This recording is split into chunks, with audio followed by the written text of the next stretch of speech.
Hi everybody and welcome to our early morning version of UK Crime Book Club.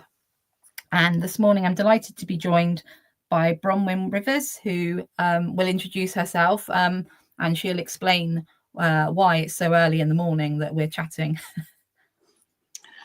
Hi, thanks Karen, and hello everyone. So yes, I'm Bronwyn Rivers and I'm the author of The Reunion, which is my debut novel. It's a crime thriller set in Australia, and I'm Australian and I live in Australia, and currently here in Sydney it is 8 o'clock in the evening. So we just had to find a time where both Karen and I would both be awake. So it always has to be Australia in the evening and the UK in the morning. So I might start by telling you a little bit about the book. Yeah, that'd be great. It's set in the Blue Mountains Forest, which is a large World Heritage listed area of natural forest west of Sydney. And 10 years ago, 6 friends went hiking in this bush and only 5 came out alive. Now, on the 10th anniversary of Ed Fletcher's death, the remaining friends are reuniting at the house of Ed's mother, Martha, at a farmhouse which is deep within this forest. When they arrive, the house is in terrible condition. Martha is obviously very disturbed. It's very hot, it's very isolated, and something is about to go horribly wrong. And the secret that sort of pushes the book along, I hope, is what is the truth behind Ed Fletcher's death all those years ago, and how far will someone go in order to get that truth? Yeah, I mean, it's great. It's a really compelling book. I forgot to show it at the beginning, actually. There, so it is out now, isn't it? So, yeah. Yes, indeed.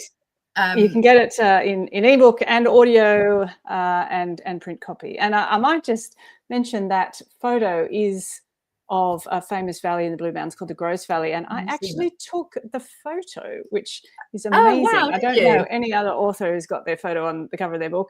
I didn't think it would be. They just asked for the publisher was designing the cover and just said, "Oh, I'm going to need to look up some photos of the Blue Mountains." I said, "Don't worry, I've got thousands," and I sent a bunch over.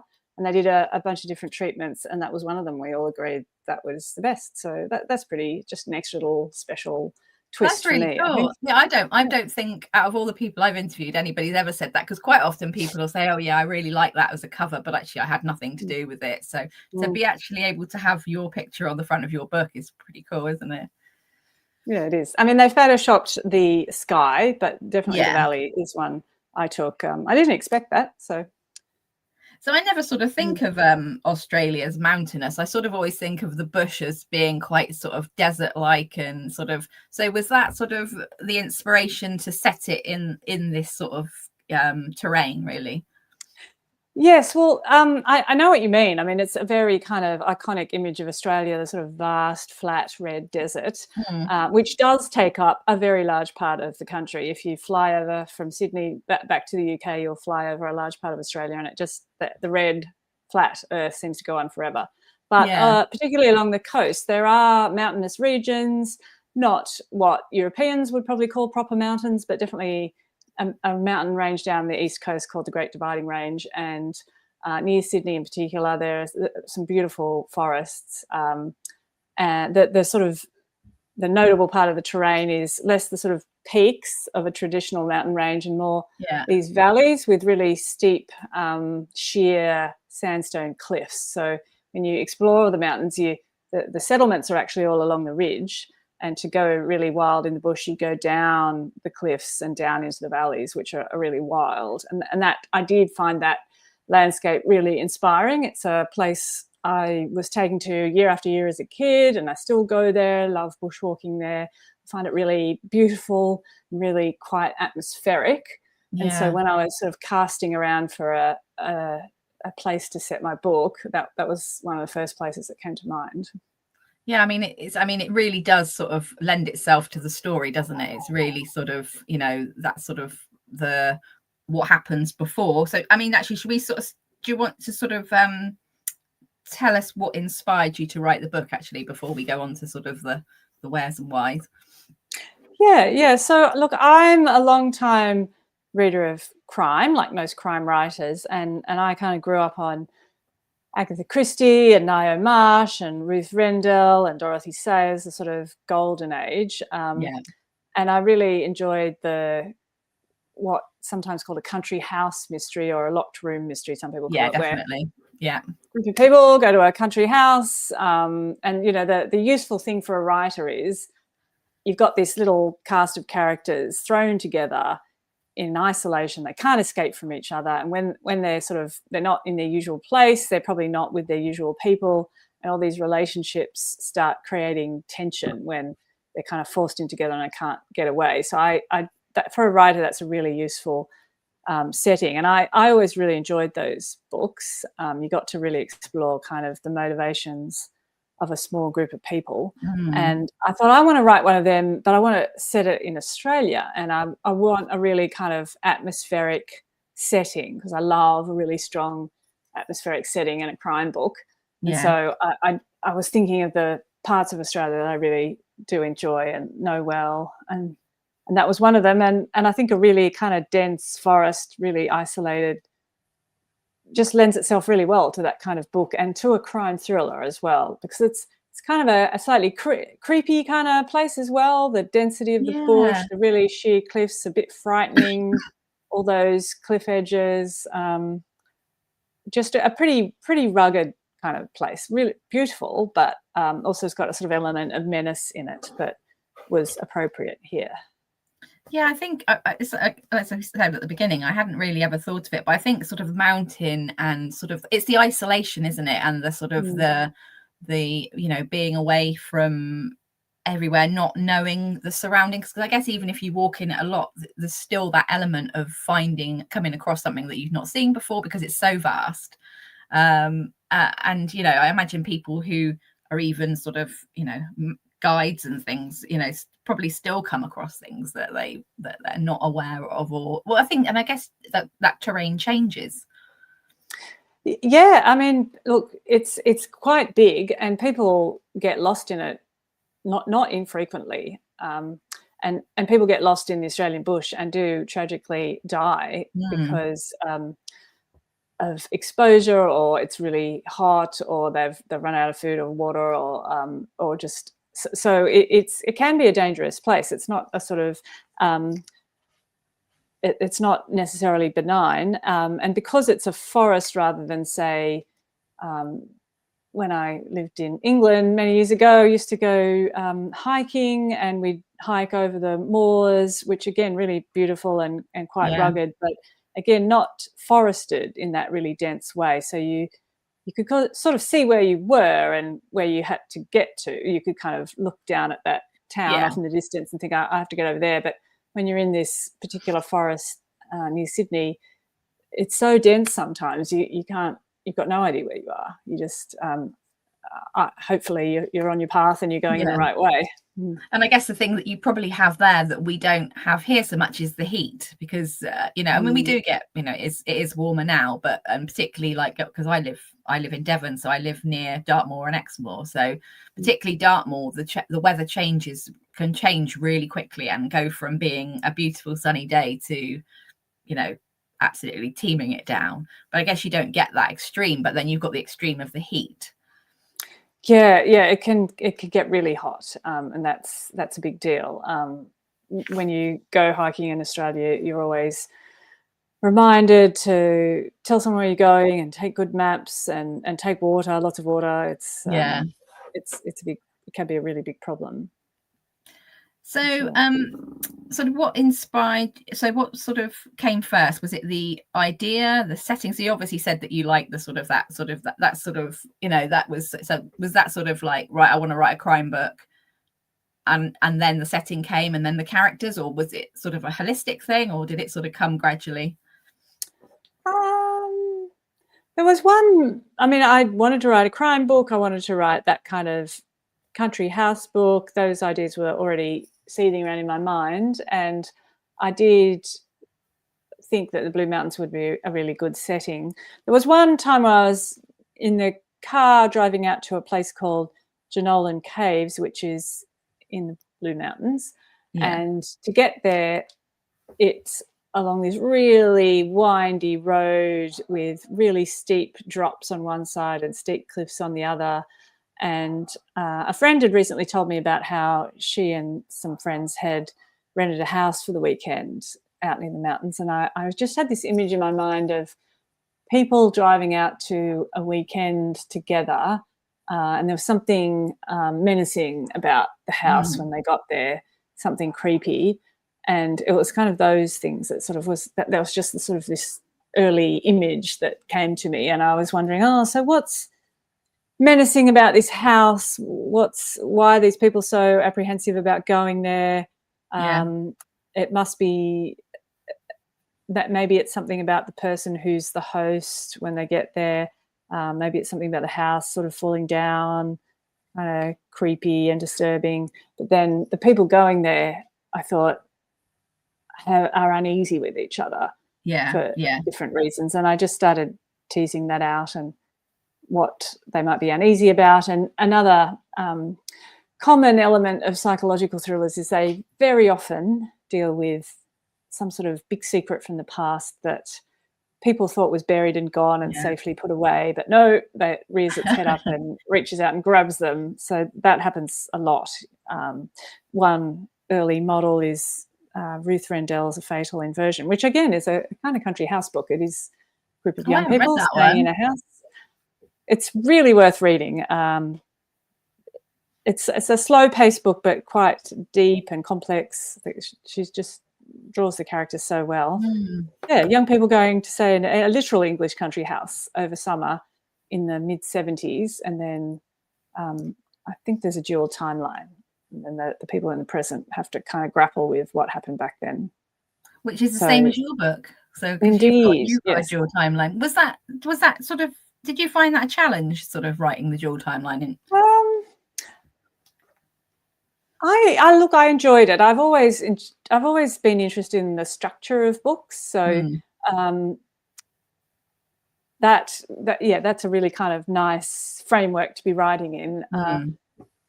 In some ways, it's helpful because you think if you're writing along in the present and you feel like it's a bit flagging, then you've always got this other timeline to draw in, and you can go back and work on that.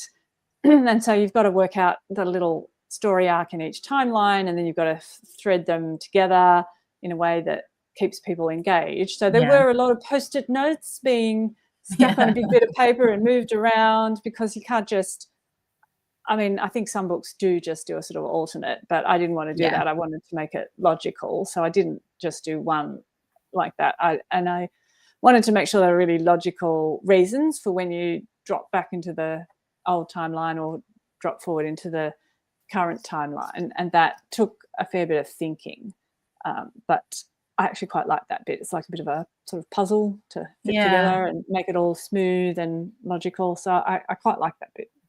I think it's always quite interesting. I always like a book like that as well, when you go back over something that's sort of happened before. I mean, particularly in this book, as you know from the outset, isn't it, that they've come together for a reunion. You know that one of the group didn't make it back, and so that sort of sets the scene really. But then, so Martha, so there's, so there are, there's a group of characters, isn't there? So we get to know them as we go along. But Martha is the mum of Ed, isn't she? So and she's seems to have changed dramatically since they last saw her 5 years before. So I sort of thought she was great as a character. Was she fun to write? Because she's got lots of dimensions, isn't she? Yeah, she was really fun to write. I mean, it's hard to talk about it without giving spoilers, but I guess it's pretty obvious from the start that Martha is not in a good way, and she's really unbalanced. And I suppose part of it was trying to think through characters' motivations and why they do the things that they do. And it seemed to me that so she's a mother. Her child died 10 years ago, and it's pretty clear she's very much not over it. And I think if you're in that kind of situation and you're experiencing those kinds of really strong emotions, like it's pretty hard Yeah. to think of anything worse as a mother than Oh that your God, child yeah. dies before you. I feel like there's almost nothing that wouldn't be plausible for someone to do if they're really unhinged by grief. So that was part of the motivation of writing Martha the way I did, that I wanted to put someone in a really extreme place emotionally, and so the reader would find it quite plausible, or their mind would start wondering, oh, what on earth might this person be capable of if they've got this terrible grief they're dealing with, and clearly very much still not over it, and in fact probably going downhill. Yeah, I mean, I guess as well, when like you say, it's like the worst thing when you sort of, you think, I imagine it's something that you never ever get over, and probably as you get older as well, I don't know whether it, when you're a woman of a certain age, probably things sort of make those things feel worse again.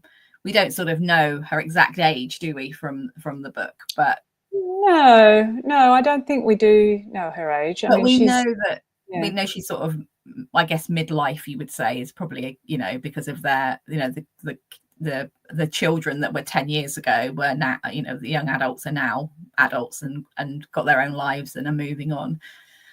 Yeah, the young adults now sort of late 20s, Yeah. so should be a good kind of 20 years or more older than Exactly, that. yeah. So yeah. Well, midlife ticks the sort of box of that, isn't it? So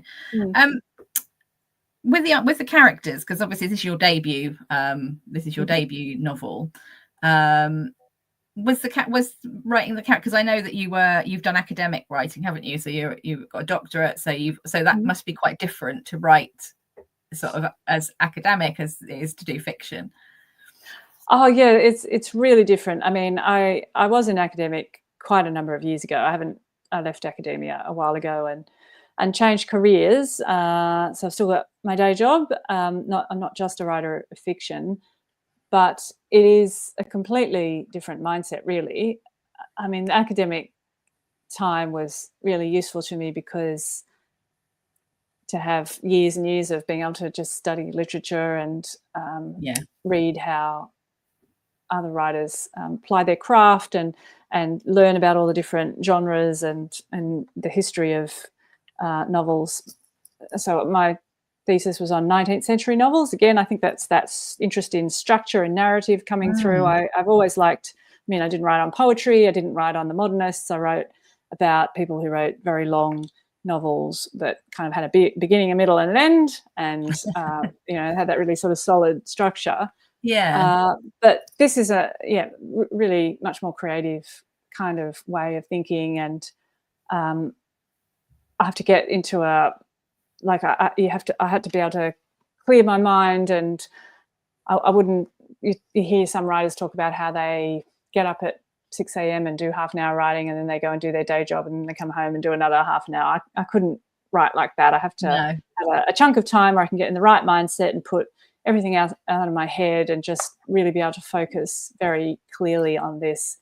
And there's an element of just letting all the other noise go away, so you can hear the voices of the characters, and you can just sort of let images rise up in your mind that you can then mold into the story. So that's not how I'd approach academic writing at all, really. No, and I guess it's like you said about knowing that sort of the barriers of, well, I guess the structure, like you're saying about having that sort of, I'm thinking of Agatha Christie and her sort of formula of of how she sort of wrote. And I guess with academia, you're more like digging into the into the sort of the mechanics, aren't you, of the whole sort of thing.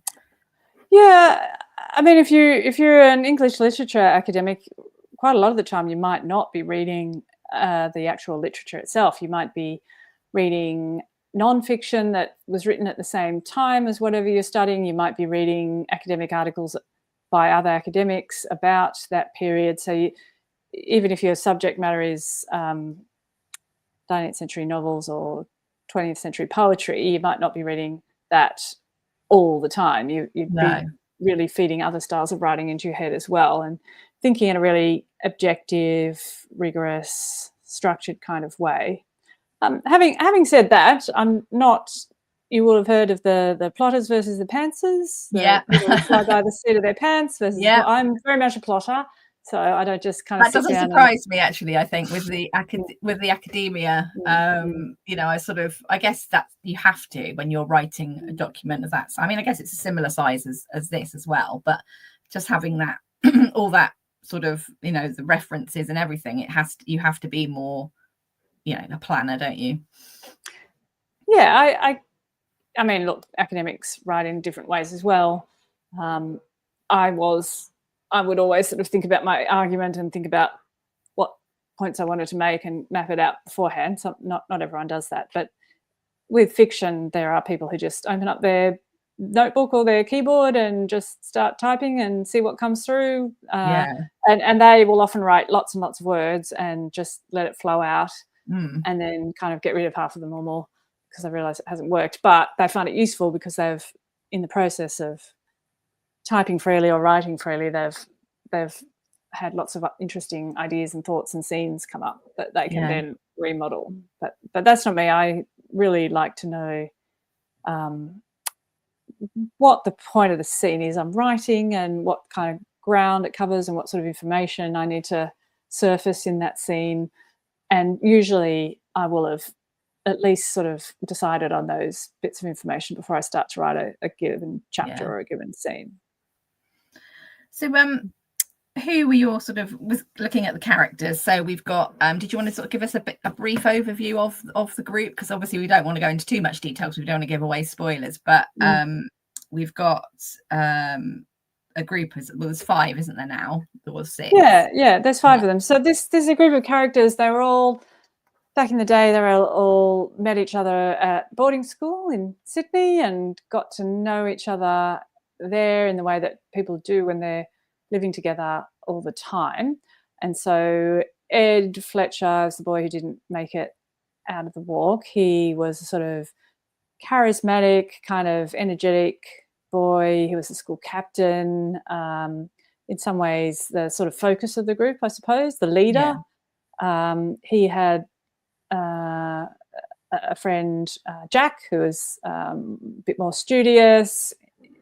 His best friend, they called each other. Jack was probably the dux of the school, a bit more straight-laced, but still a reasonably popular boy, but not as charismatic as Ed. Then there's Hugh, who's a bit more of the sportsman, so bit of a joker, kind of jokey sense of humour, a bit more blokey, I guess. There's another boy, Alex, who's a bit shyer, a bit less sure of himself. Sometimes feels a bit like he's on the edge of the group. He's an academic, isn't he? Alex is the academic. He's not an academic. No, he's a bit kind of shy and anxious. So and then there's two girls in the group as well. There's Laura, who's a bit dreamy, maybe got some sort of hippie tendencies, and then there's Charlotte, who's pretty and popular, a bit more of the sort of one of the beautiful girls, I guess. And they're the ones who go hiking 10 years ago and in this forest, and Ed doesn't make it out. And now they're reuniting, and you find out in the first few pages that Charlotte is now married to Hugh. Charlotte's expecting a baby. Jack has turned up, but Jack didn't make it through his medical degree that he started, and now he's kind of put on some weight. It's not very happy. Alex is still nervy and a bit worried about things and worried about whether everyone's going to get along and trying to smooth things over and keep the peace. So they all bring their personalities with them, but they're changed a little bit by the intervening 10 years because that experience of going on the walk and it not making it out alive has left its mark on all of them. Did you always know who was going to not make it out when you started writing? Did you always sort of have an idea of who that would be, or did that change as you sort of went through the process. Yeah, I did know. Yeah, I didn't just send them off into the forest and See wonder what what would happened. happen. Yeah, it was always structured around the fact that something bad happened to one of them. Yeah. Yeah. I really liked the sort of I think it always is, I mean, you get it, don't you, with sort of like a dysfunctional group, is that you always have that sort of flawed characters, is you're not really sure, you know, are they what they are, what, you know, are they what they say they are, you know, is there something? And actually, as the book goes through, without giving away spoilers, there's a lot of secrets, isn't there, that of the time of things that have happened back then, and they sort of come. Was that, I imagine that was fun, trying, you know, having those sort of things that you could sort of put into the mix to make it more, you know, this is why this happened, because she did that or they did that. Yeah. So they've got that they think that there's a secret from what happened back in the 10 years previously, and they think it's all smoothed away and safely over, and of course it isn't. So there's that secret sitting at the heart of the narrative, and at the heart of this group of people who've come together for this weekend, but they all do have their own secrets as well. So that it was kind of a theme running through it that I really wanted to mirror for each of them. So I'm writing a kind of a multiple protagonist narrative, I guess, which was something I was told not to do. You must, whose story is it? You must have a main character. You must have a protagonist, I was told. And I thought, oh, I read a few books where I'm not sure that's true. Yeah, so I did a lot of reading up. Yeah, I don't think. I mean, look, maybe by the end you think, actually, oh yeah, I think it was that person's story. But I did a lot of reading around multiple protagonist narratives, and what they say is quite a lot. There's lots of stories about groups. So the sort of advice is that the group is kind of a character of its own, there's individual characters, but they've got to have a kind of coherent identity. In this case, a bunch of people who were at school together and who went through this bad experience in this bushwalk, and the group goes on its own little character arc as well as each of the individual characters. So that's why I wanted to mirror the group having its secret and kind of going through this experience and being changed by it. And then each of the individual characters have their secret and have to go through the weekend and are changed by it as well. And that was it was a fun part of the plotting and the structure, because I had to work out, all right, so how do I reveal all these different secrets? How do I need a mechanism for them being exposed and coming forward? And so I had to sort of design all that into the plot as well. And just what you were saying before about, are people really what they seem? One thing I really enjoy in any novel really is or TV show, when you come across a character and you first see them and you think, oh, okay, I think I know what sort of character this is. And then you realize, actually, there's a whole lot more to this person. Yeah. and I just love it when your perceptions are really turned upside down and you realize they're actually almost the opposite. And then going back and trying to work out, hang on, how did they do that? How did they change this person from a baddie to a goodie, or vice versa? I mean, it's not normally that blunt, but I liked sort of working out the technique of doing that and making it plausible as well. Sort of the smoke and mirrors, isn't it? It's like the sort of the facade from the outside, but actually, you know, the underneath. I mean, I guess everybody has things, don't they, that they hide from other people. But actually, I think that's it's like one of the things that having someone that seems quite innocuous and then going to them being a real wrong un, you know, and you think, how did they do that? That's so. How did they do that?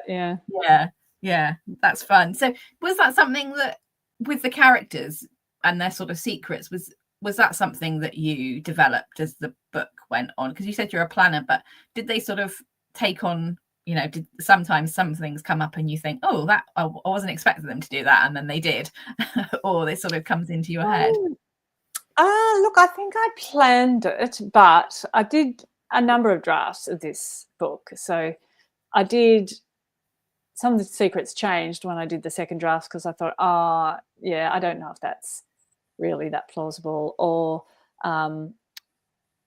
that secret doesn't really suit that person. Now I know a bit more about who they are and what their motivations are. It kind of wouldn't really work for them to have done that thing.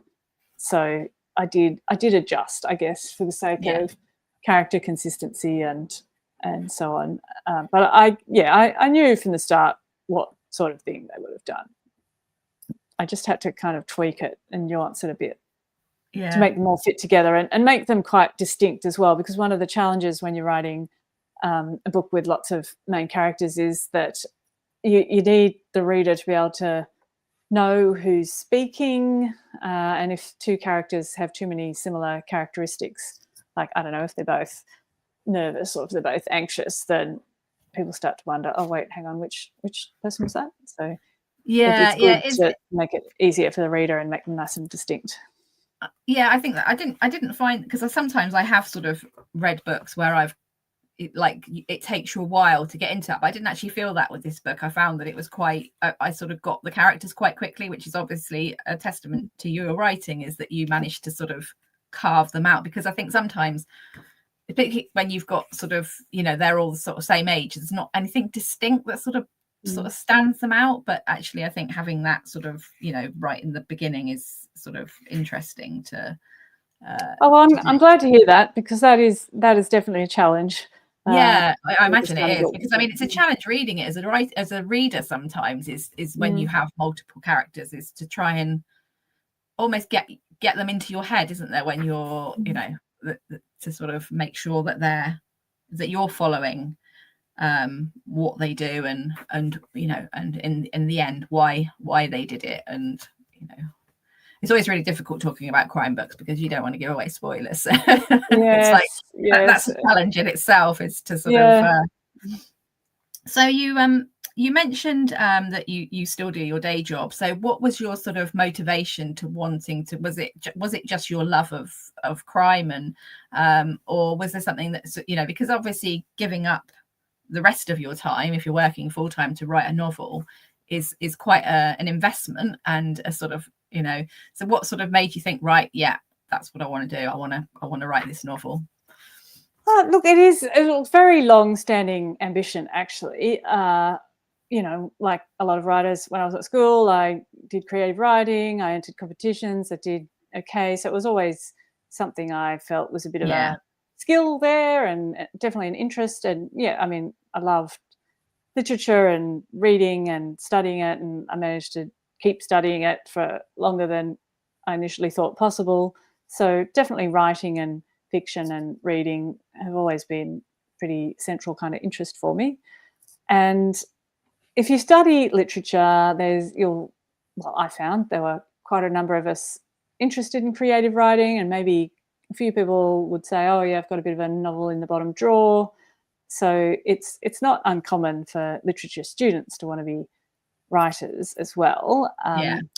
So it does kind of fit. And even when I decided, look, I don't think academia is for me, I didn't want to give up my literary ambitions or interests as well. So I stopped. I left academia and found another career, but I kept, for example, book reviewing. So I did a lot of book reviewing in the UK and in Australia, even while I was doing my day job. And I also thought, I'd still really like to write a novel. I know, I'll do that when I have kids, because I won't be working as much, and I'll have all this free time. And then I had kids and I realized, that's not going to work. Definitely not going to work. So I realized, if I want to do this, there's going to be no magic time where all these hours open up to me. I really have to kind of carve them out and make it happen. So at that point I was working part-time, and so I did realize, right, if I want to do this, and that's when I got serious about it, I guess, when it became apparent that I wasn't going to magically have days and hours available to me. And look, it's been a work of many years. I actually wrote this particular novel while I was on long service leave, which was really useful, because I actually had months, not just hours or days, but months at a time to just really focus and be in the same mindset and have the characters really kind of present. So I didn't have to sit down after a week away, think, right, where was I up to? What was I doing? I could just get up in the morning and go. And that was really useful in creating momentum and getting it going. And then, got it finished, and it takes way longer than you think, but it's kind of finally appeared. So that's how I did it. I didn't kind of squeeze it in half an hour here and there. It was written in I was lucky enough to have that time available to me to do that. I think that is, I mean, that's, I mean, yes, I mean, a lot of people, myself included, I only have that time of sort of writing in and out, and it can be a real distraction of like, because by the time you actually get into the zone of, you know, it's late, or I mean, I'm not a 6 o'clock in the morning writer, absolutely not. I like my bed too much. So yeah, I think having that sort of, I must admit, in lockdown I thought, oh, I could do it then, but then that was just, I think that was such a weird time. And I know a lot of people wrote books in lockdown, but for me it just didn't, I just felt it was too much of a distraction, so I just need to buckle down and do it actually. Yeah, well, look, my long service leave was overlapped with a lockdown, and I actually found it really useful because it did reduce this sense of, oh, what else is going on that I need to be thinking about. I mean, one thing that happened, lockdown was awful for lots of people in lots of ways, but it did reduce FOMO because there wasn't much you were missing out on. You knew everyone else was stuck at home as well, and so it did kind of simplify life in a way, and did remove a bit of the noise, a bit of the other distractions. And I mean, it was actually really nice for me because I was getting up in the morning and doing something I really loved. So maybe it was one of the things that got me through in the end. Yeah, I mean, for me, it was, I started doing these in lockdown because I worked for a library service, and I organised events and we didn't have events. So the only way to do events was like this. So actually that was a positive for me as well. And I know that, you know, there was lots and lots of reasons why it wasn't positive, but that was a positive that came out of it. So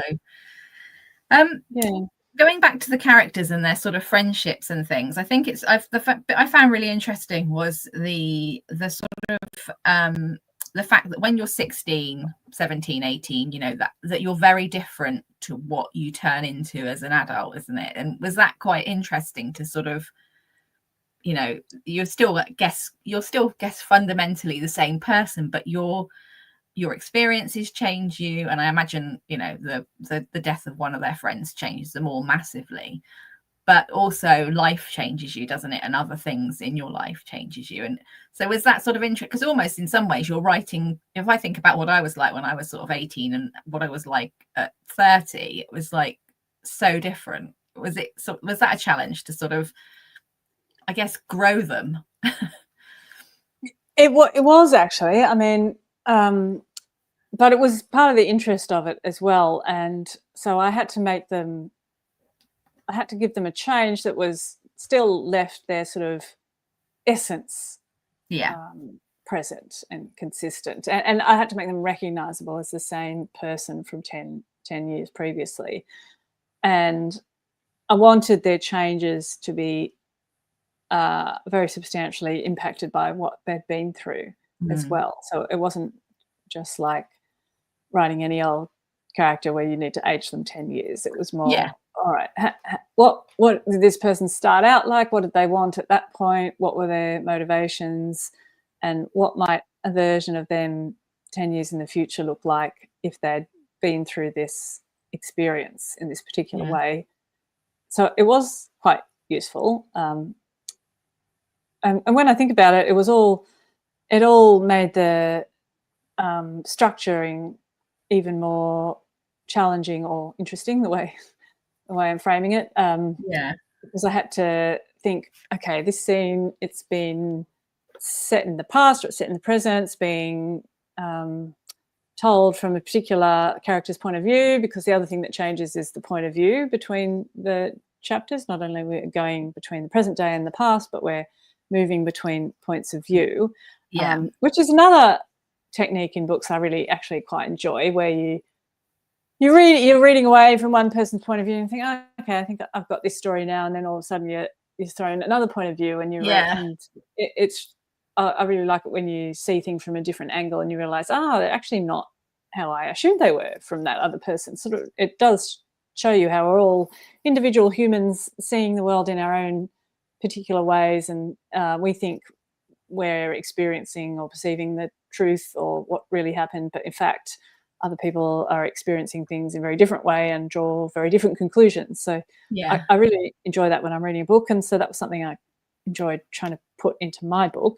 But I did have to think, right, present day or past day, which character point of view is this? Get into the right voice of that character, but are they 10 years previously Alex or current day Alex? Are they Yeah. and just when I was starting writing a particular section, would have to have all that clear in my head before I started. And again, tables, post-it notes, Yeah. big pieces of paper with lines connecting things together. Yes. I think the title, The Reunion, sort of, it almost gives you the sort of thought that this is a sort of going to be a positive thing, and you obviously find out quite quickly that they're having a reunion for a very different reason. And I was like, would I have gone back? Would I go back? I don't know whether it's, I guess guilt maybe sort of takes them back there. Yeah. I guess Yeah. also because there's so many secrets, there's almost that compulsion to go just in case. Yeah, I think you put your finger on it. One of the characters says early on, "Oh, it's hard to deny the grieving widow," and I think guilt is definitely there as well, right? Like Yeah. they have not. They think they've put this secret behind them, but they really haven't. No. And they might think, "Oh no, I'm fine. I'm fine. Life's now fine." But that guilt is tugging at all of them, I would say. And Yeah. but even if they weren't feeling guilty, I mean, even if they were, even if they'd had a friend who died in a perfectly sort of neutral kind of a way, if the mother of your school friend asks you, "Oh, look, it's the anniversary of Joe's death. I just really would like to get together with all of you who knew him so well." I mean, it would be a pretty hard-hearted person who could say no to that, I think. So, well, and I think there's you can sense that actually from the outset, is that actually, you know, none of them are really there because it's, you know, they're not flocking there. They're going there out of a sense of duty and a memory, I guess, to Ed and what happened. Even though, like, actually, I think probably all of them would rather be somewhere else. they probably would, but I also, again, I don't think this is spoiler. I think it's page 3 or something. They're all just wanting to just keep an eye on each other. Just exactly. Yeah. Just, all right, where are they at? You know. So I think it would be brave of any one of them to let all the others get together and not go along to just keep an eye on what's going on here and where everyone else is at and what's being said. So, well, you mentioned about FOMO, but it's not even FOMO, is it? It's like it's sort of like that, you know, is something going to be said and I'm not going to be there to hear it? Are they going to be talking about me? Are they going to be making up these sort of, you know, I'm not going to be able to protect myself or you know, or sort of stick up for myself, really. Yeah, so yeah, exactly. And that was definitely going through my head, thinking, yeah, I know these people don't really want to be here, but hopefully it makes enough sense why they did actually agree to come in the end. No, it does. I think it's just that sort of, I think the psychology, isn't it, of that, of obviously going through a big event together, a big tragic event together. I guess there is that sort of something of, well, of you being there at that time, sort of, you know, you're witness or not witness without giving away anything to it. So you have that sort of shared experience, even though it's not a good experience. Indeed. I mean, they're bonded by that, whether they like it or not. So it might not be an entirely happy relationship, particularly now, but no one else really understands what they've been through. So that brings them together, even if they don't want to. And And maybe that's another draw as well. Like, oh, I lived the rest of my life perfectly normally with this thing that I've put away. But at least when I'm with these people, at least we can talk about it. At least we can refer to it. At least, so Yeah. maybe that's a sense of relief as well. Was there any one character in particular that you sort of really sort of loved writing? You know, you sort of, when you sort of finished the process, you were like, you know, not that you're my favorite, but you know, that was the, you know, sort of your star person for many reasons. It could be that, might not be that they're even very nice. It might just be that, you know, that whole sort of like, yeah. I have been asked this before, but I don't have. It's not like one person really jumps out at me. I mean, No. I did enjoy writing Martha because she is so sort of coming apart. So that was really quite a sort of fruitful place to go into, thinking through that kind of mentality and set of emotions. I quite enjoyed writing Hugh, who's a bit of a blokey jokester in a way that's maybe recognisable. Sort of Aussie blokes tend to kind of cover up their emotions quite often with joking around and being humorous and cracking jokes and being a bit rude and saying and seeing how far they can push things when they say things. And so most Australians would know another Australian like that, and I definitely do. So I kind of we all know someone who's got a bit of a Hugh sense of humour. So I did enjoy writing his dialogue quite often. Even Ed himself, I guess. He's not as prominent in the book as some of the others because he's not present in the present day narrative. No. But I guess I enjoyed all of them. But I suppose all of them. So what was your journey to being published? Because obviously, you know, you got picked up by a big publisher, Little Brown. So what was that sort of, you know, what was that sort of process? Was that a long process in itself, or was it quite quick when you, because I guess we're calling it Australian noir, isn't it? That sort of the dry and that sort of, you know, so I've got the new Jane Harper book to read somewhere, actually. I can't remember what it's called, but yeah, so that's definitely had a sort of explosion, hasn't it? You know, I can't think of in my, you know, if you'd said to me name an Australian author before probably 10-12 years ago, I would have gone, I mean, I might know them, but I might not necessarily know they're Australian. So what was that sort of, how did that come about?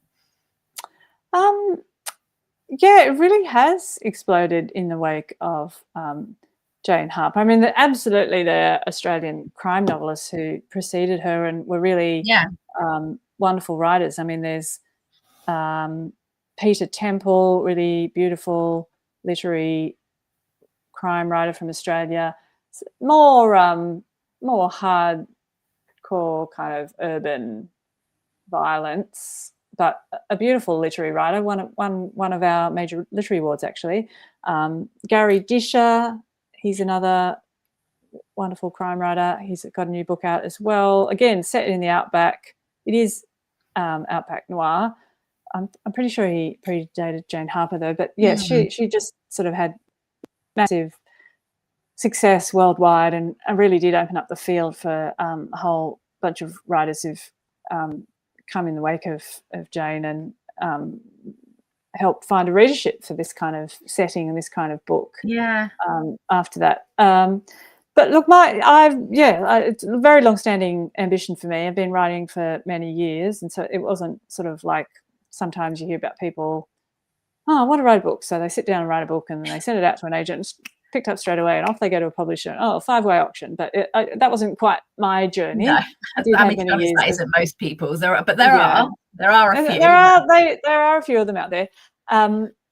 So, but look, with this one, I wrote it in.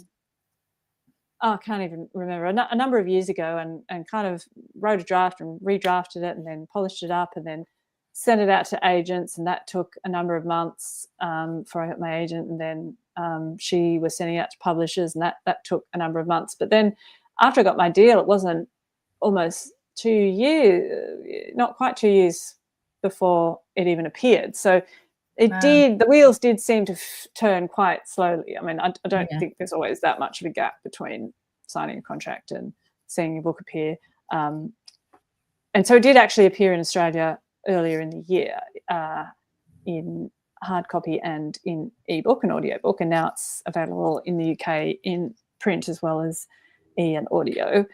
But it is, I suppose, for many people, it's a bit of a slow road. Like, and when you're a debut and you haven't, say, before you've got an agent or before you've landed a publisher, it's just all a bit of a black box and opaque. So I know a number of other debuts are engaged in things like writing podcasts where they're attempting to demystify the whole process and talk about what that journey was like, and things like, what does it mean when an agent asks, how do you query an agent? And then what does it mean if they ask to read the rest of your book? Or what does it mean if they write back and say, oh, not for me, but here's some suggestions? And it's not written down anywhere. No. And most people kind of have to find out as they go through it all. So it is kind of a long and slightly mysterious journey. And I'm glad that there's a bit more information coming out about how to navigate it and what it all means. It's a very interesting journey, particularly being a debut, because you're doing it all for the first time. So things that maybe if you're an established author and maybe you're kind of sighing, oh, I've got to go on another publicity tour and I'm a bit tired, I'd rather just stay at home in my study.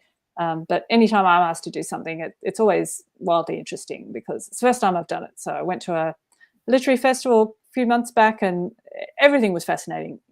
I was in the green room and, oh, look, here's a little lanyard with my name on it. And, oh, I've got a little bio flashed up on the screen. That's so exciting. I'm sure established authors don't even blink at that sort of thing. But the first time you go through the journey, it's just really interesting. It must be really exciting. It must be really exciting to go into a bookshop and see your book, you know. Oh, it really is. Yeah, it really is. That's been such a lovely moment. And also people send you photos. They're like, oh, I'm at Sydney Airport and there's your book. And oh my gosh, my book's at the airport. And somehow that was more exciting than it being anywhere else. I mean, to be honest, airport read is pretty good. I mean, and I guess, I mean, it would be a great book to take on holiday because it's, you know, it's just like pure escapism. I mean, it's, I just think crime on a sunbed is just like amazing.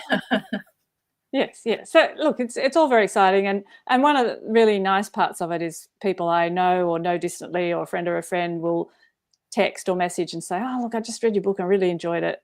Because when you're a writer, you're sitting by yourself for days, months, years on end, and you do that for extended periods of time, and then there's a little bit of a moment where your book appears and it's out in bookshops and it's getting a bit of attention, and that the length of that period of time is way shorter than the time you're spending off by yourself. So that's the bit where you get your feedback and get to see how all this work you've put in turns out and has an impact. So it is really lovely when people say how much they enjoyed it, or message me or send me a photo of it on a bookshelf, a bookshop shelf. Maybe established authors aren't excited by that, but I think I don't know. I think some are. I think probably, I think it must be still exciting, you know, even when you've written, I mean, probably maybe if you've got like, you know, you've written like 30, it might not be, it might be like, but, so, what's next for you, Bronwyn? Well, look, I'm still interested in writing crime. My next book will have I know that it would have a strong natural setting in Australia. So I've done the bush and the forest. So another love of mine is the Australian coast and swimming. So I'm pretty sure that it'll be more coastal in aspect. Another psychological thriller, another mystery. But beyond that, I really couldn't say at this point. No. that's the sort of still thing I keep will be crime. moving on Still, to. as Yeah. crime is going to be your sort of your thing, your genre. Yeah, for sure. Yeah. Brilliant. Yeah. Mm. Oh, thank you so much for joining us. I know it's sort of late evening on Sunday there, and it's early for me, 10 o'clock, to be honest. I'm normally still in bed, but yeah. So thank you so much for joining us. The reunion is out now, and it's a really good, compelling. If you like something a little bit different in a different setting, then this is the book for you. Thank you for joining us, Bronwyn. Thank you for everybody else for joining us, and we'll see you all again soon. Thanks so much, Karen. It's just been an absolute pleasure talking with you, and thanks everyone else for joining early on a Sunday or online, and I hope you enjoy the book. Thank you. Thanks, everybody. Just end. Oops, my mouse has stopped working. I can't end us.